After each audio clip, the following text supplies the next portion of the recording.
Muy buenas noches, querida iglesia. Qué privilegio estar esta noche con ustedes y qué privilegio cantar juntos. De verdad que no hay nada que la virtualidad pueda hacer para igualar la comunión, la alabanza, la adoración de la iglesia juntos. Es algo que simplemente no tiene comparación. Un privilegio estar con ustedes y un privilegio poder compartir también en este tiempo tan importante de conmemoración. En esta serie de Pascua vamos a estar abordando la historia de la cruz. Vamos a estar viendo desde distintas perspectivas y enfoques la cruz de Cristo. Es importante que en tiempos post-pandemia o aún en pandemia no pasemos por alto la trascendencia de este tiempo, de esta fecha, de estos momentos que nos vuelven a lo fundamental.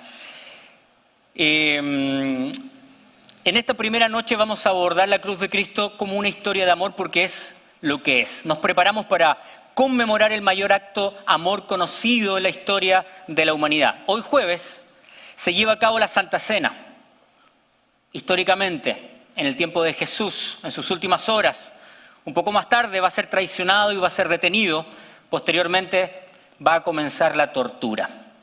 Muchos de ustedes vieron La Pasión de Cristo, la película. Es terrible. Es el tipo de películas que uno ve una sola vez. Pero yo siempre he recomendado que todos los cristianos la veamos, porque la realidad supera la ficción. Y es importante entender la brutalidad a la que nuestro Señor Jesús estuvo expuesto. No es un tema de morbo, es simplemente lo que está en la Biblia, es lo que los historiadores nos describen.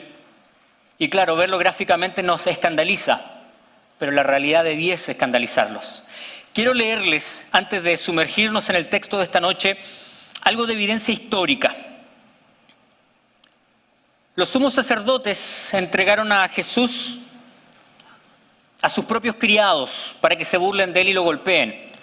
Lucas lo describe de esta forma en el capítulo 23, versículo 63. Los hombres que tenían a Jesús bajo custodia se burlaban de él y le golpeaban. Y vendándole los ojos le preguntaban diciendo: adivina, ¿quién es el que te ha golpeado? También decían muchas otras cosas contra él, blasfemando. El Hijo de Dios es desnudado y atado en una columna. El instrumento de suplicio es denominado el flagellum, un látigo de mango corto del cual se extienden correas largas y gruesas que en sus extremos poseen esferas de plomo. Tras el castigo, los historiadores dicen, leo textual: las venas de las víctimas quedaban al descubierto y los músculos y los tendones e intestinos quedaban totalmente expuestos. Y la humillación recién comenzaba. Le es clavada una dolorosa y desgarradora corona de espinos. Ya nuestro Señor Jesús, totalmente desfigurado, le pusieron sus ropas que rápidamente se hicieron una con las heridas y la sangre que emanaba de su cuerpo. Ahora rumbo a la cruz, el vía crucis, la vía dolorosa, el camino cargado de odio y desprecio de parte de las personas. La cruz era el suplicio de los desertores, de los esclavos, de los ladrones, de los rebeldes. Era sumamente pesada. El reo, en este caso Jesús, solo transportaba uno de los travesaños, el horizontal, llamado el patibulum o el patibulum. El vertical estaba fijo en tierra esperándolo en el lugar de suplicio. Esta pieza de madera pesaba aproximadamente 50 kilos. Ya al llegar al Gólgota es nuevamente desnudado, añadiendo aún más sufrimiento, porque para este momento la piel y la herida sangrante se habían hecho una sola con la tela. Lo extienden sobre el suelo y en cada muñeca atraviesan un clavo. Luego de esto, Jesús debe incorporarse.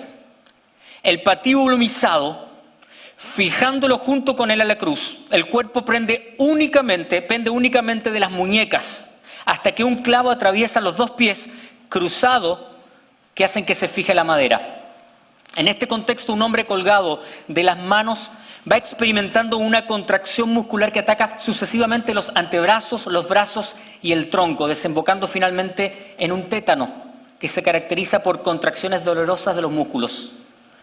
Los músculos de la respiración resultan afectados.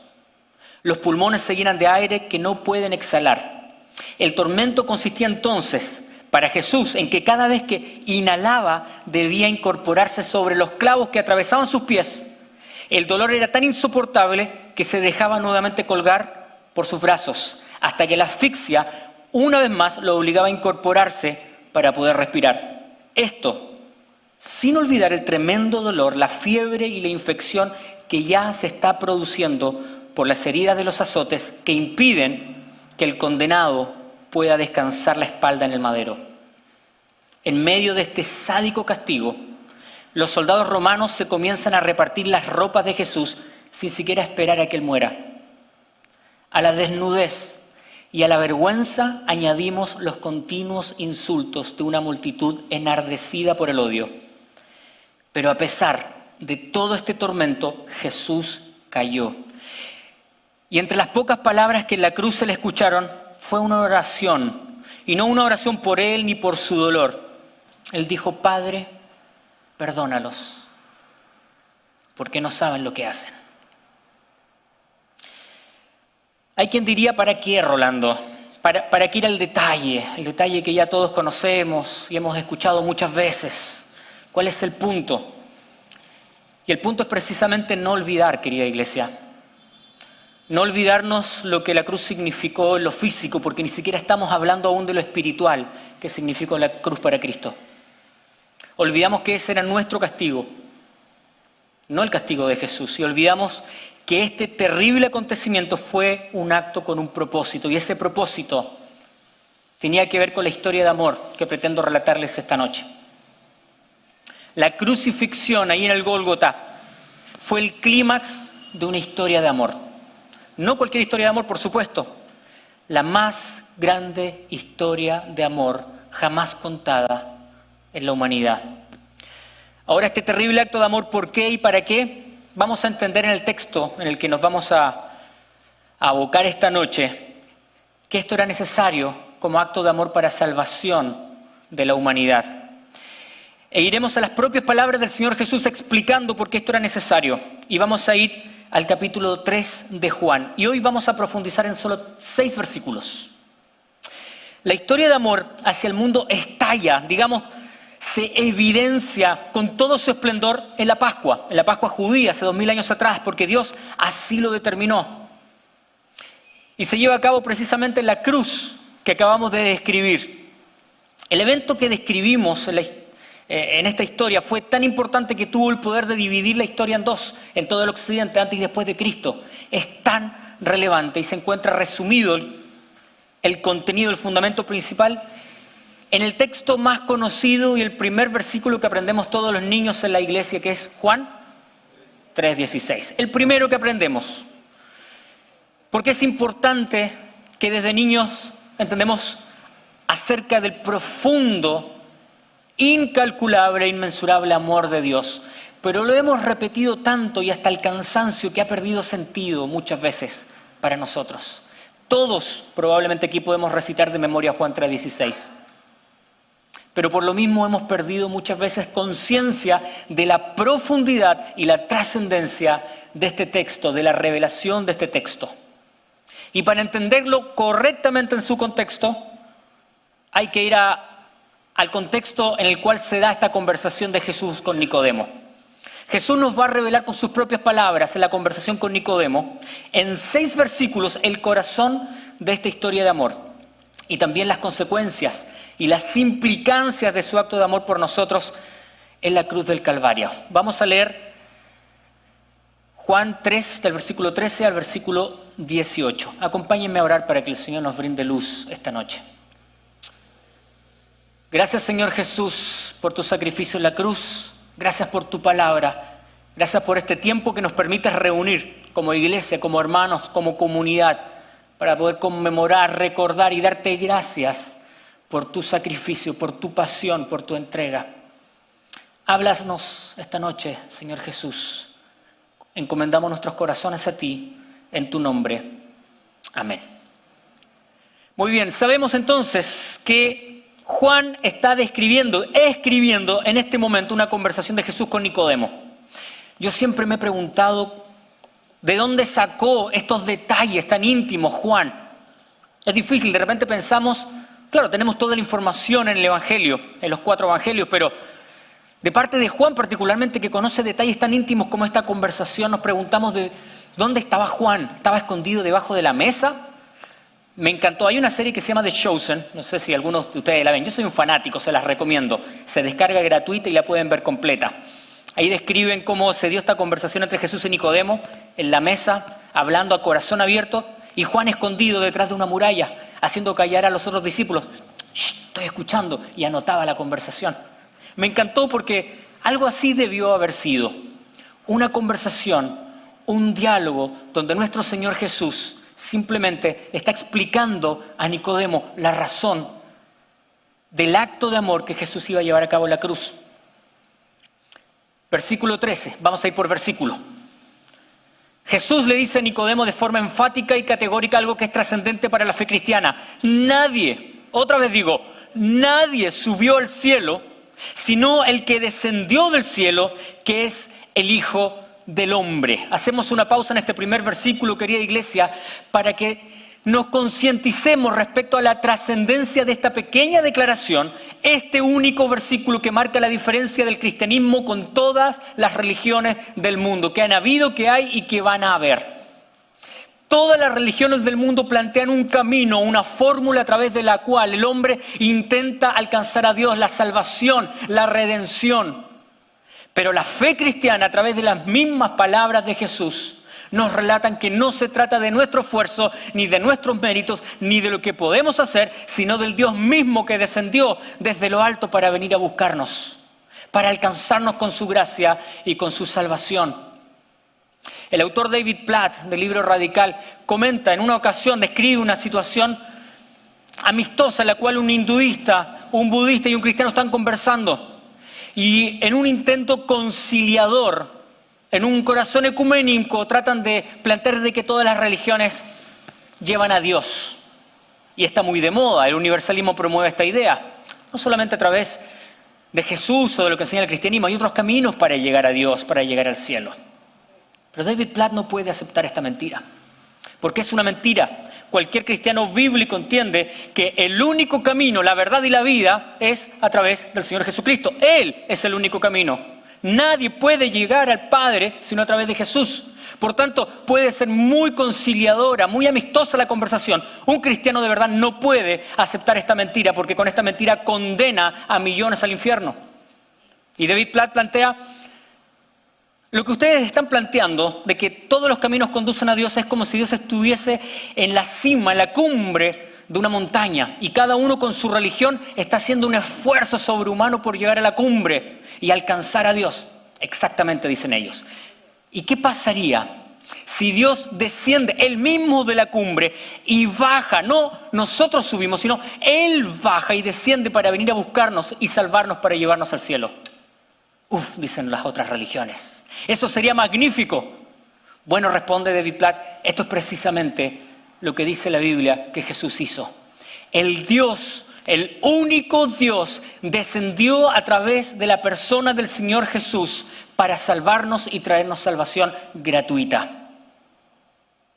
La gran diferencia que tiene todas las religiones y nuestra fe, nuestra relación con Dios, es este versículo 13. Nadie subió al cielo, sino Nicodemo, que el que descendió del cielo es el Hijo del Hombre. Inmediatamente saltamos al versículo 14 y el Señor nos sigue exponiendo una tremenda, potente y estremecedora verdad. La cruz se viene manifestando desde el Antiguo Testamento. Todos los grandes eventos y personajes del Antiguo Testamento son una sombra, una débil proyección de lo que iba a venir nuestro Señor Jesucristo en la cruz del Calvario. Y Jesús le dice a Nicodemo, así como Moisés levantó la serpiente en el desierto, así también es necesario que el Hijo del Hombre sea levantado. Miren lo que le está diciendo y al evento histórico al que se está refiriendo. En el Antiguo Testamento, producto del constante pecado y esta constante actitud de Israel de pecar, de fallar, de encontrarse perdido, ir y suplicar por salvación, Dios respondiendo con una solución, en uno de estos constantes círculos viciosos en los que se encontraba Israel, están atacando las serpientes venenosas en el desierto al pueblo de Israel. Y morían. Y clamaron a Dios. Y Dios entregó una solución. Y esta solución es bien particular. Levantaron un madero en lo alto. Y lo único que se le pidió a los israelitas, al pueblo de Dios, cuando los pique la serpiente, salgan de su carpa donde estén, levanten los ojos, alcen sus ojos al madero elevado y encontrarán salvación. Y así inmediatamente el pueblo era sanado de la picadura del veneno de la serpiente. Pero requería un acto de fe. Y ese acto de fe era creer en la palabra de Dios, salir, levantar los ojos y poner los ojos en el madero que se había levantado. Así está diciéndole Jesús ahora a Nicodemo, como fue levantada la serpiente en el madero en el Antiguo Testamento, así también es necesario que el Hijo del Hombre sea levantado. Miren la simbología trascendente que hay en el Antiguo y el Nuevo Testamento, todo coordinado como una sola gran historia para la salvación de la humanidad, para la gloria del Padre que está en los cielos. Jesucristo iba a ser levantado en la cruz, como describí hace unos momentos atrás, fue clavado en el suelo y luego fue izado y levantado para que el mundo pueda ver. Al igual que el madero, la serpiente en el madero del Antiguo Testamento. Algunos malinterpretan este texto y piensan que se refiere a Jesús alzado a los cielos. No, Jesús alzado en la cruz para nuestra salvación. Pero la salvación requería levantar la mirada. Un acto de fe, de mirar y creer en aquel madero levantado. Versículo 14, entonces, dice el versículo 14, se levanta el madero. Y saltamos al verso 15. Miren qué poderosa la conexión de los versículos. Estamos explicando que a través de la elevación, de la alzada, del levantamiento, esa creo que es la palabra correcta, del levantamiento del madero, viene la salvación del pueblo, versículo 15. Atención, para que todo aquel que en él cree no se pierda, sino que tenga vida eterna. Qué parecido al versículo 16 que viene después. Pero vean lo que está sucediendo aquí. Jesús está haciendo un poderoso énfasis. Jesús no quiere que olvidemos lo que le está enseñando a Nicodemo. Probablemente lo repitió 2 veces para que lo escuche Juan, que estaba por ahí escondido anotando cada detalle de esta conversación. Inmediatamente después del versículo 14, donde el madero es levantado para salvación del pueblo, versículo 15, para que todo aquel que en él cree no se pierda, mas tenga vida eterna, viene el corazón del texto, que es el versículo 16. Porque de tal manera amó Dios al mundo. Otras versiones dicen, ¿por qué tanto amó Dios al mundo que dio su único Hijo, el unigénito, para que todo aquel que en él cree no se pierda, sino más bien tenga vida eterna? Este texto es poderoso, pero lo aprendimos de pequeñitos, lo agotamos, lo trillamos, ya no lo predicamos. Queridos, tanto amó Dios al mundo que dio a su Hijo unigénito para que muera en la cruz por nosotros. Versículo 17, porque no envió Dios a su Hijo al mundo para condenar al mundo, sino para que el mundo sea salvo por él. Déjenme hacer un paréntesis en el 3:16. Entendamos qué significa amó Dios al mundo. Porque cuando dice amó Dios al mundo, claramente no está hablando del planeta. Está hablando de la humanidad y de la profundidad de su pecado. Y esto no es algo menor. En el mundo no sabemos con exactitud cuántas generaciones y cuántas personas han vivido, pero los científicos elevan una cifra, la más pálida, la más austera, plantea que al menos han vivido 70.000 millones de personas en el mundo. Hoy estamos acercándonos a los 8.000 millones, para que nos hagamos una idea. Pero su enorme amor por este mundo no radica en la cantidad de personas, ni tampoco en la cantidad de pecados. El amor del Señor Jesús en este texto radica en la profundidad de la maldad y la profundidad del pecado de la humanidad y de todas las generaciones. Un pecado que ofende a Dios. Un pecado que insulta a un Dios que es bueno, santo, justo y perfecto. Como decía la canción hace un minuto, un Dios que es 3 veces santo y que no puede estar en presencia del pecado. Pecado que nosotros tenemos esencialmente todos los días en nuestras vidas. Dios amó un mundo en tinieblas, tanto que entregó a su Hijo. Romanos 5, del 6 al 8 dice, a la verdad, como éramos incapaces de salvarnos, en el tiempo señalado, Cristo murió por los malvados. Cristo no murió por los buenos. Cristo no murió porque vio que en el futuro tú ibas a ser buenito o lo ibas a escoger a Él. No. Cristo murió por los malvados. Murió por ti y por mí, malvados. Difícilmente, dice el texto, habrá quien muera por un justo, aunque tal vez haya uno que se atreva a morir por una persona buena. Pero Dios demuestra su amor por nosotros, dice Pablo en esto, en que cuando todavía éramos pecadores, Cristo murió por nosotros. Y por nuestros pecados pasados, presentes y futuros. Los pecados que cometiste hoy, los pecados que cometiste mañana y el último pecado que alcanzas a cometer antes de morir. Cristo pagó por ese pecado en la cruz. Cristo lo consideró. Cristo fue destruido en la cruz por ese pecado que tú cometiste y que yo cometí. ¿Cómo es posible tanto amor por un mundo que lo insulta, que lo rechaza, que lo aborrece? Simplemente, querida iglesia, este es un amor que no podemos entender y nunca vamos a entender. ¿Entregarías tú lo que más amas por quien más te ha despreciado y ofendido en la vida? Piensa en la persona que más te desprecia y más daño te ha hecho en la vida. Ya, ahí nomás, no quiero que te contamines y empieces a pecar. Ahora piensa en la persona que más amas. ¿Entregarías la persona que más amas por el bien de la persona que más daño te ha hecho? Por supuesto que no. Si somos honestos, por supuesto que no. Nuestro Dios lo hizo. Entregó a su Hijo unigénito por aquellos que lo único que hemos hecho en nuestra existencia es desobedecerlo, insultarlo, ofenderlo y menospreciarlo. El inmensurable amor de Dios, el ancho, alto, largo, profundo amor de Dios que se manifiesta y se evidencia en la cruz del Calvario que estamos recordando este fin de semana. Y se manifiesta sin importar lo profundo o recurrente de tu pecado y mi pecado. Sin importar tu historia, origen, raza, condición. La Biblia dice, todo aquel que en Él cree puede ser alcanzado con salvación. Recapitulemos muy cortito la historia de la Biblia hasta antes de Juan 3:16. Lo que entendemos en la globalidad del texto bíblico es que Dios es santo.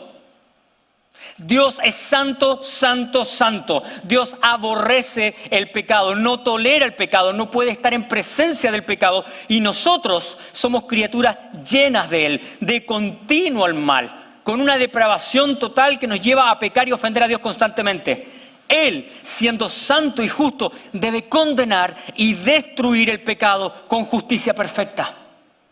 Entonces, la solución, más de 2000 años atrás, en la Pascua judía, el tiempo que Dios determinó, en el madero que fue elevado, Jesucristo, en la cruz del Calvario, recibe la ira y la consecuencia de todo el pecado de la humanidad. Jesús fue quebrado por todo el peso de tu pecado y de mi pecado. Él recibió el castigo, nuestro castigo, y murió por ese castigo. Y su motivación fue amor. Amor al Padre, amor a ti, amor a mí. La esencia del amor. Pero ojo, en el mismo texto hay una condición. Y esa condición es todo aquel que en Él cree. Y esto, queridos, no es para todos. Y tenemos que ser categóricos en esto porque es este el evangelio que predicamos. No es toda la humanidad de forma inmediata. Es todo aquel que en Él cree. Y Pablo dice, ¿cómo creerán si no hay quien les predique las naciones? Pero ese ya es un mensaje misionero y me van a retar si me pongo a hablar de misiones. Ese predica para otro momento. Todo aquel que en Él cree. Ahí está nuestra misión como iglesia. Pero ahí también está la condición creer. Y una forma de creer que significa renuncia, quebranto y entrega. Una forma de creer que implica también tomar nuestra cruz. Ojo, los demonios creen y tiemblan. Nuestra forma de creer es creer con renuncia. Que el Señor no solamente es Salvador, es también Señor.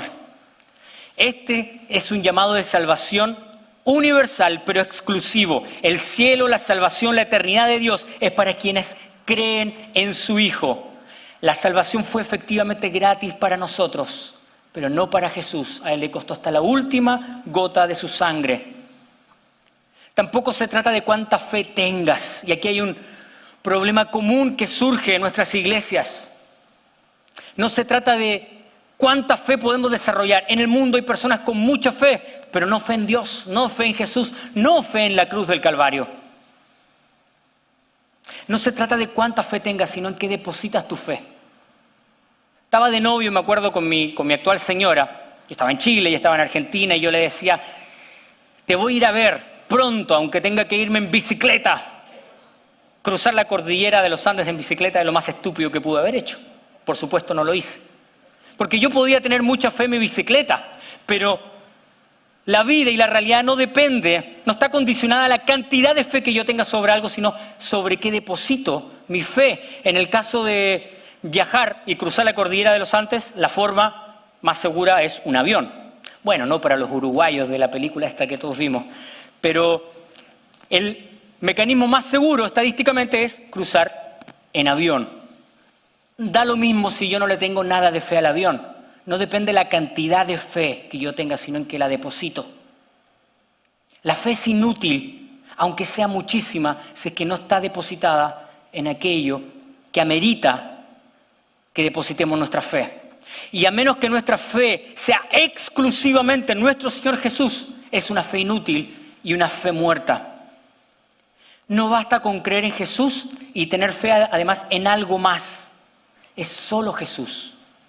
Y esto es importante que lo entendamos. Jesús dijo, yo soy el camino, yo soy la verdad, yo soy la vida. Fue categórico, no hay otros caminos. La exclusividad de la fe exige que debes rechazar cualquier otro camino. No puede estar Jesús, pero también algunos dioses, ídolos, filosofías, esfuerzos, obras. No, es solo Cristo, exclusivamente Jesús. Si crees que llegarás al cielo a través de Cristo y en algo más, como tus frutos o tus obras, no crees en Cristo.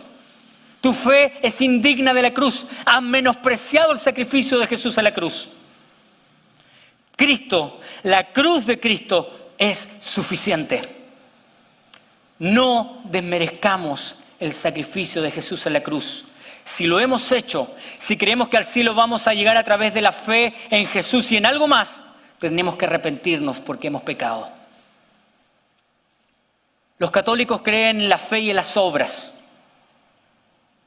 En amor tenemos que llevarlos a la luz.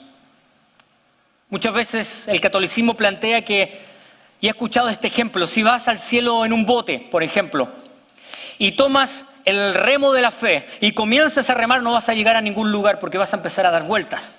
Pero si tomas el remo de las obras, entonces tampoco vas a avanzar a ningún lado, vas a dar vueltas. Pero si tomas el remo de la fe y el remo de las obras y comienzas a remar, llegarás al cielo. Y eso sería muy lindo si pudiésemos llegar al cielo en bote. Pero no llegamos en bote, querida iglesia. Al cielo no se llega en bote. Y tus obras, ni tus frutos, ni la mejor de tus obras sorprende a Dios. Al contrario, ofende a Dios. Que creas que con tu esfuerzo, con tu integridad puedas sorprender a Dios y ganar tu lugar en su presencia. No es fe y obras, es exclusivamente fe en el sacrificio del Señor Jesús, en la cruz que pagó por nuestros pecados. Y las buenas obras que vamos a tener no son más que fruto de la salvación de Jesús, que los méritos de la cruz lograron hace 2000 años atrás. Es Jesús, su cruz y nada más. Cualquier otra posición afrenta las palabras de Jesús en este texto. Esto de creer en el Jesús Salvador nos deja solamente dos opciones: o crees o no crees. No hay intermedios, no hay grises. O crees que Jesús es el Señor y el Salvador, o simplemente no lo crees.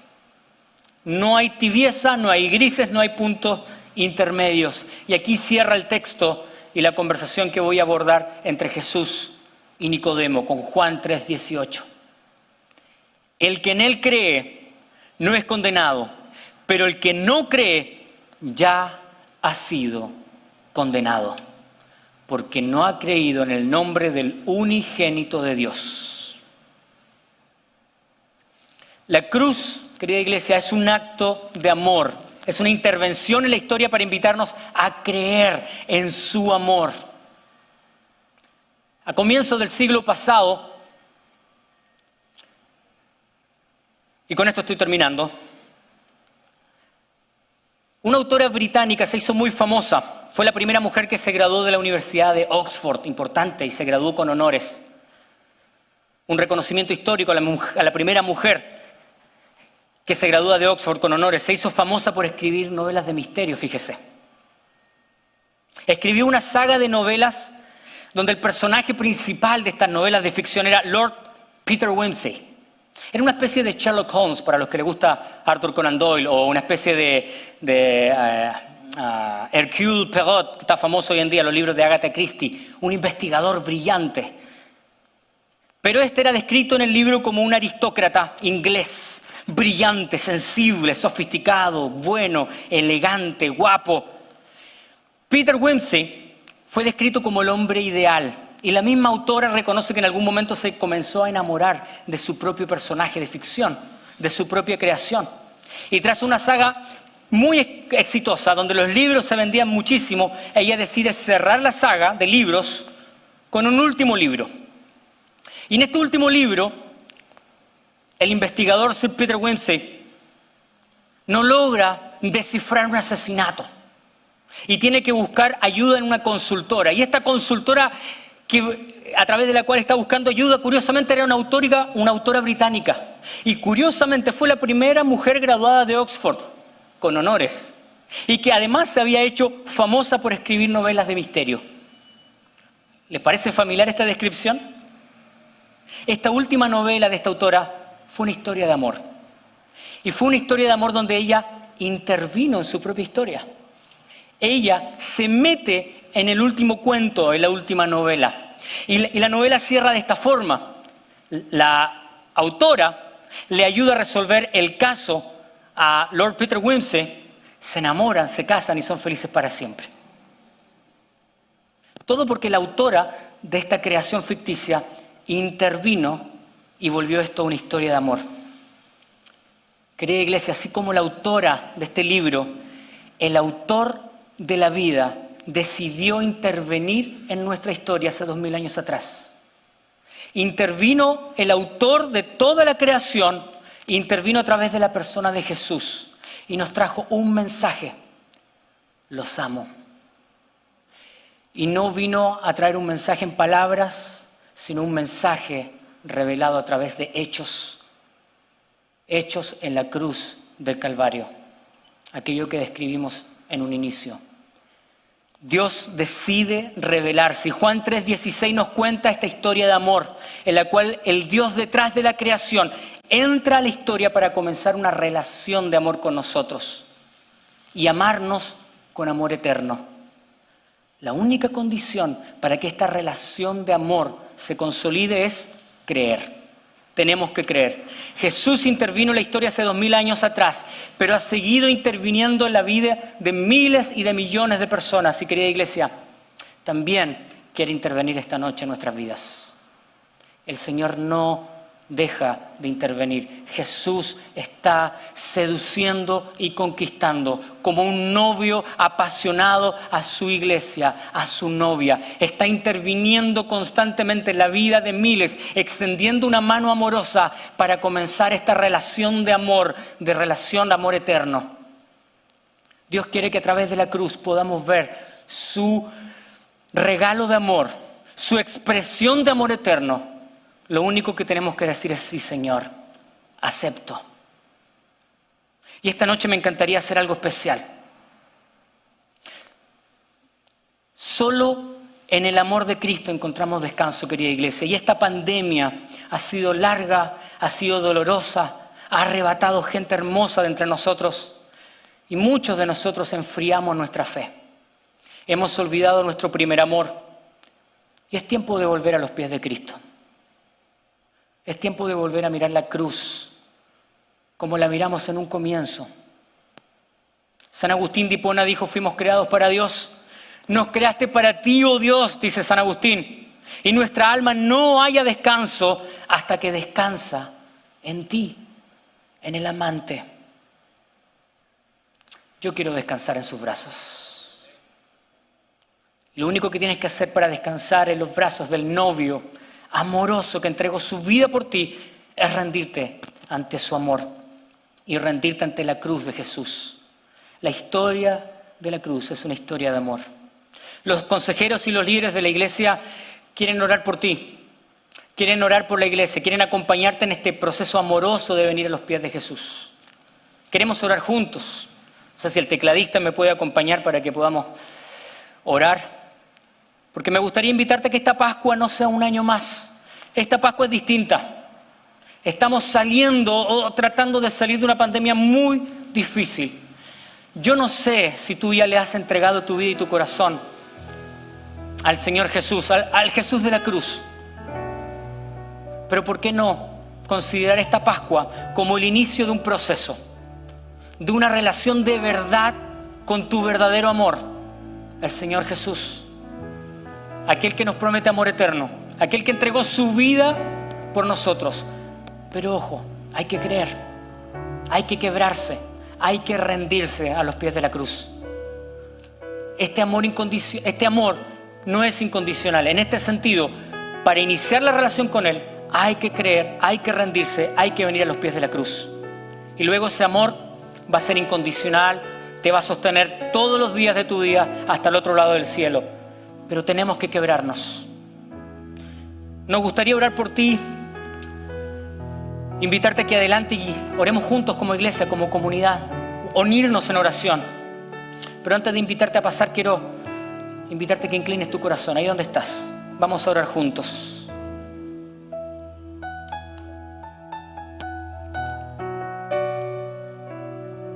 Señor Jesús, no podemos vivir sin ti. Yo te necesito, Jesús. Te necesitamos. Necesitamos de tu amor eterno en nuestras vidas.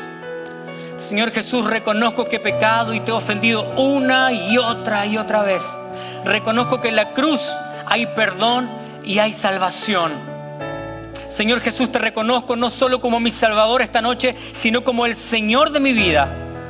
Vida que quiero vivir por ti y para ti.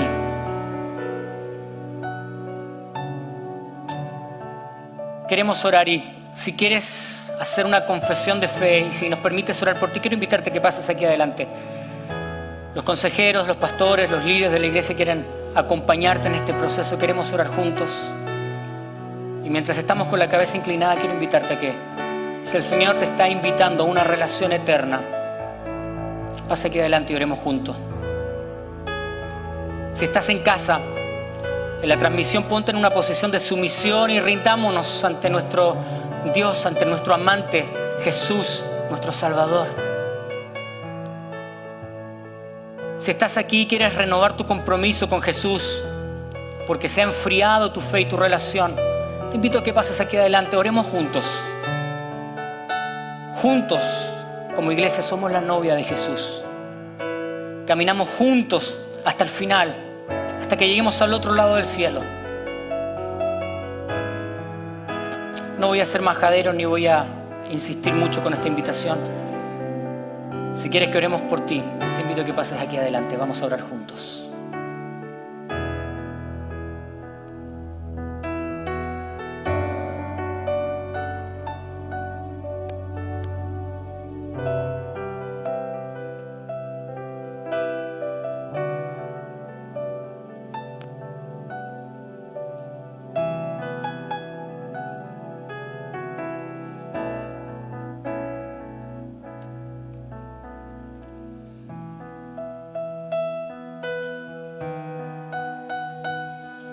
invitar a los pastores, consejeros que puedan acompañar a nuestros hermanos.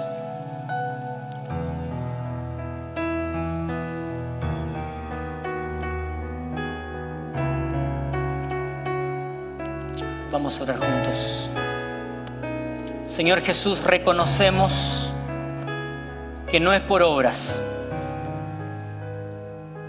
Reconocemos que no tiene que ver con esfuerzo humano. Reconocemos que te necesitamos, Jesús. Te hemos ofendido, hemos vivido independientemente y te necesitamos, Jesús.